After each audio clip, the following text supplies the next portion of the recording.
Happy new year. Welcome to G K land. दोस्तों, हमारा आज का टॉपिक है यूनिट 10 से NC/ST अनुसूचित जनजाति आयोग। 1978 में क्या हुआ? सरकार ने SC/ST के लिए एक गैर सांविधिक बहुसदस्यीय आयोग की स्थापना की। 1987 में इसी आयोग का नाम बदलकर राष्ट्रीय अनुसूचित जाति एवं जनजाति आयोग कर दिया गया, जिसके तहत इसकी स्थापना इसकी स्थापना क्यों हुई? तो इसकी स्थापना अनुसूचित जातियों और जनजातियों से संबंधित नीतियों और विकास के स्तर के मूल्यांकन हेतु सुझाव देने के लिए एक राष्ट्रीय स्तर के विधिक आयोग के रूप में की गई। तो हम ये कह सकते हैं कि 1978 में यह एक गैर सांविधिक निकाय था, जो कि 1987 में जाकर एक विधिक आयोग बन गया। 65 मतलब कि 65वां संविधान संशोधन अधिनियम 1990 के द्वारा उच्च स्तरीय बहुसदस्यीय राष्ट्रीय अनुसूचित जाति एवं जनजाति आयोग की स्थापना की गई। ये जो एक्ट था, अधिनियम था, यह पास कब हुआ? तो ये 12 मार्च 1992 से एक्टिव है। ठीक है। और ये कैसा निकाय बना? तो यह एक संवैधानिक आयोग बना, कॉन्स्टिट्यूशनल बॉडी बना। फिर आता है कि इसी ने 1987 में सरकार द्वारा जो आयोग स्थापित किया गया था उसको रिप्लेस किया, उसकी जगह ले ली। फिर 89वां संविधान संशोधन अधिनियम 2003 ये कब से एक्टिव है? तो 19 फरवरी 2004 से एक्टिव है। 2003 का है, 2004 से एक्टिव है। और इसने क्या किया? तो इसके तहत राष्ट्रीय आयोग जो था वो 2 भाग में बट गया। अनुच्छेद 338 में आया राष्ट्रीय अनुसूचित जाति आयोग, और अनुच्छेद 338 का या फिर आर्टिकल 338A में आया राष्ट्रीय अनुसूचित जनजाति आयोग। तो ये जो पहले जाति जनजाति एक साथ चलता था वो यहाँ पे आके बढ़ जाता है। किसके कारण? 89वें संविधान संशोधन अधिनियम 2003 के कारण, जो कब से एनेक्ट है? 19 फरवरी 2004 से। इसका जो गठन है NC/ST का, ये 89वें संविधान संशोधन अभी हमने पढ़ा 2003 के तहत संविधान के भाग 16 कहाँ, अच्छा संविधान में कहाँ दिया है? तो भाग 16 में दिया है। कौन से अनुच्छेद में दिया? तो आर्टिकल 338A में दिया गया है। ठीक है। और 19 फरवरी 2004 से इसका जो वर्तमान स्वरूप है उसका गठन किया गया है। कैसा निकाय है? चूंकि यह एक संविधान के तहत बना है, इसलिए यह एक संवैधानिक निकाय है, as simple as it is, constitutional body कहेंगे। ठीक है।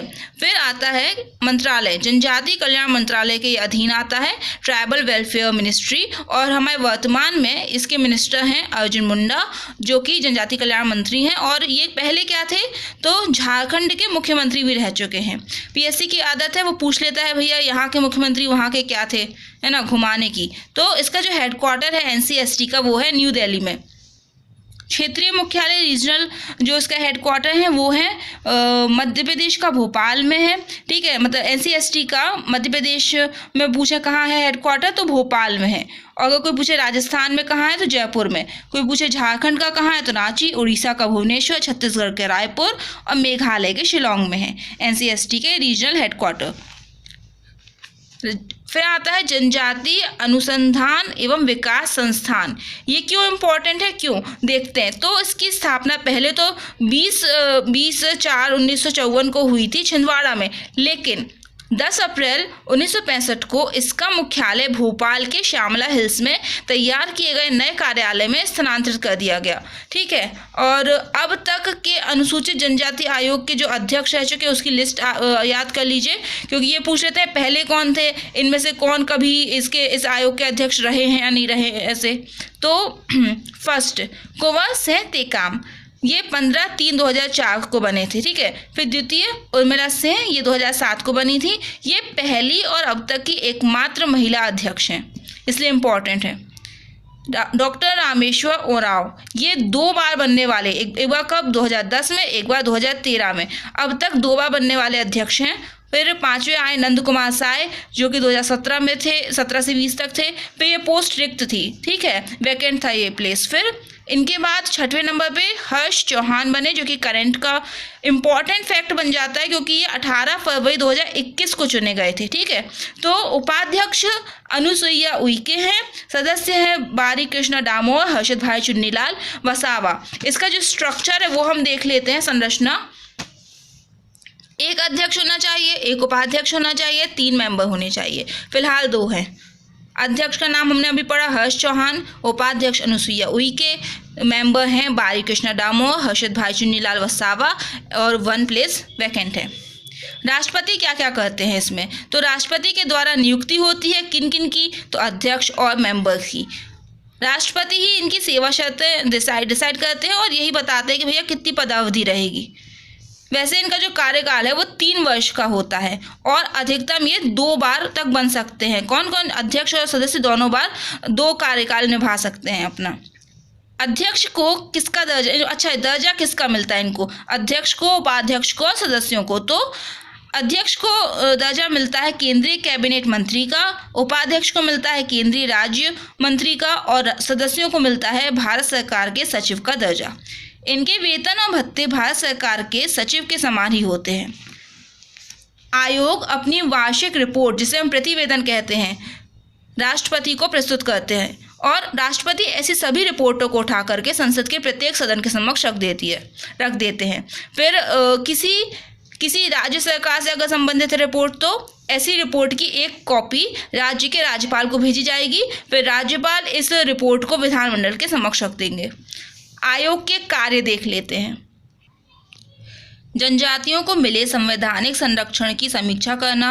दूसरा, अनुसूचित जनजाति के लोगों को मिले अधिकारों से संबंधित विशेष शिकायतों की जांच करना। तीसरा, जनजातीय लोगों की सामाजिक प्लस आर्थिक विकास के संरक्षण तथा कल्याण के लिए उपाय बताना।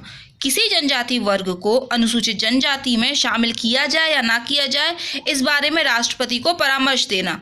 राष्ट्रपति को जनजातियों के अधिकारों एवं विकास के बारे में प्रति वर्ष रिपोर्ट देना। अगर कोई पूछता है इसकी रिपोर्ट कितने महीने में जाती है या कितने साल में, तो 1 साल में जाती है। फिर हम देखते हैं हमारा मध्य प्रदेश अनुसूचित जनजाति आयोग, MP शेड्यूल्ड ट्राइब्स कमीशन। इसका गठन हुआ था 29 जून 1995 को। इसकी संरचना में 1 अध्यक्ष और 2 मेंबर हैं। इसकी पदावधि 3 वर्ष की ही है। इसका जो मंत्रालय है वो जनजातीय कार्य विभाग के अंतर्गत आता है और जिसकी वो मंत्री हैं मीनास है मांडवे, MP में।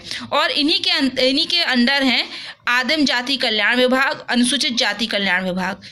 नियुक्ति, त्यागपत्र, हटाया जाना तीनों राज्य सरकार करेगी इसमें, ठीक है। और हम कुछ 1 लाइन क्वेश्चन आंसर देख लेते हैं, जैसे कि संविधान का कौन सा अनुच्छेद अनुसूचित जाति और जनजाति आयुक्त की नियुक्ति का उपबंध करता है, तो आर्टिकल 338। अब पूरी डिटेल देखते हैं क्या कि 65वें संविधान संशोधन अधिनियम 1990 जो कि 12/3/1992 से एक्टिव है, उसके द्वारा विशेष अधिकारी अनुसूचित जाति और जनजाति आयुक्त, ये है विशेष अधिकारी, ठीक है, अनुसूचित जाति और जनजाति आयुक्त, इसकी जगह पे आयोग के गठन की बात की गई थी। फिर सेकंड क्वेश्चन है कि NC/ST आयोग के सदस्यों की जो नियुक्ति है वो किसके द्वारा की जाती है, सभी को पता है, राष्ट्रपति के द्वारा। फिर अनुसूचित जातियों और जनजातियों के लिए राष्ट्रीय आयोग की बात संविधान के किस पार्ट में कही गई है, कौन से भाग में, तो भाग 16 में। आर्टिकल पूछे तो आर्टिकल 338 में क्या है, SC, और आर्टिकल 338A में है ST। किसी संशोधन के द्वारा राष्ट्रीय अनुसूचित जाति और जाति आयोग और अनुसूचित जनजाति आयोग को अच्छा किसके द्वारा अलग अलग किया गया था, तो हमारा 89वां संविधान संशोधन अधिनियम 2003 था जिसके द्वारा ऐसा किया गया था और ये 19 फरवरी 2004 से लागू है। और इसी के तहत हमारा जो SC था वो आर्टिकल 338A में आया था और SC आया था 338 में और ST आया था 338A में। फैक्ट देखते हैं कुछ इंपॉर्टेंट, ये पूछ लिया जाता है कि भैया NC/ST से रिलेटेड एक्ट बताइए, अधिनियम। तो the constitution scheduled tribe order amendment act 2013, ये कब से लागू है, 19 सितंबर 2013 से। 65वां संविधान संशोधन अधिनियम 1990, ये 12 मार्च 1992 से लागू है। फिर आता है 89वां संविधान संशोधन अधिनियम 2003, 19 फरवरी 2004 से लागू। अनुसूचित जाति और अनुसूचित जनजाति अत्याचार निवारण अधिनियम 1989, ये 30 जनवरी 1990 से लागू है। और NC/ST अध्यक्ष उपाध्यक्ष सदस्यों की सेवा शर्तें और कार्यकाल नियम, ये रूल है, ठीक है, एक्ट नहीं है, 2004 में बना था। Okay, thank you friends, bye.